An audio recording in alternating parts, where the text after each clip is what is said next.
咁啊好多公司以為咧，即係強積金係一個即係固定扣數嘅一個即係行政工作嚟嘅。而家咧 EMPF 行咗之後咧，就員工開始會比較主動啲咁去管理自己個計劃㗎啦，即係唔係好被動咁接受㗎啦。HR 咧就唔應該再問大家，喂，你幾時退休啊？而家就應該問，喂，你哋退休得安唔安心啊？嗰啲舒唔舒服啊？咁所以咧，我哋就提議下啲 HR 嘅同事們啦，咁啊，即係其實 MPF 都唔係一個行政嘅工作嚟㗎啦，應該係一個人才管理嘅工具嚟嘅。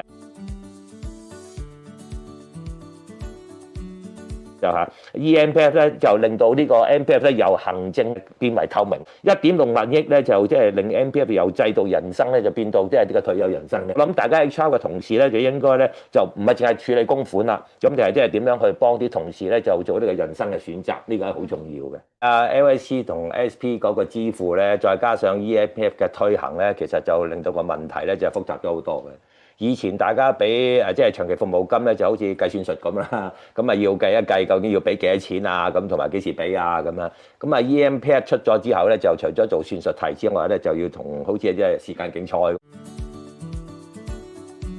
咁啊，對 HR 嚟講咧，唔淨止係一個制度嘅轉變咧，仲係員工選擇權嘅大幅提升啦嚇。由2025年嘅5月1號開始咧，就係即係呢個咁嘅長期服務金同埋呢個強積金嗰個對沖嘅取消之後咧，呢個日子咧就成為呢個即係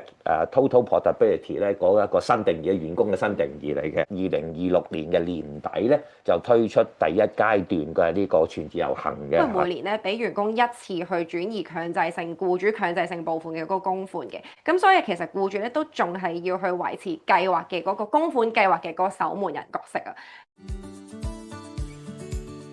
嘅相關入息咧，即係我哋叫個 RI 咧，咁就係即係主宰咗究竟嗰個僱主嗰個強制性供款同埋僱員嗰個強制性供款嗰個咁嘅供款係幾多嘅？咁所以咧，其實如果喺即係因為呢個相關入息嘅調整，可以能夠多啲供款入去，令到大家退休嗰陣時攞咗筆錢多，即係多啲咧，即係或者多好多咧，其實都係即係都幾好嘅。如果每個月供多1000蚊，供多40年，其實你係供多即係幾廿萬。如果你做到4.7嘅話，其實攤長40年嘅話，係代表你其實係會賺多100幾萬喺退休嗰陣時。如果我哋真係從一個退休儲蓄嘅角度嚟講咧，其實呢個相關入息嘅調整咧，我自己覺得其實都真係有需要。而其實咧，對於即係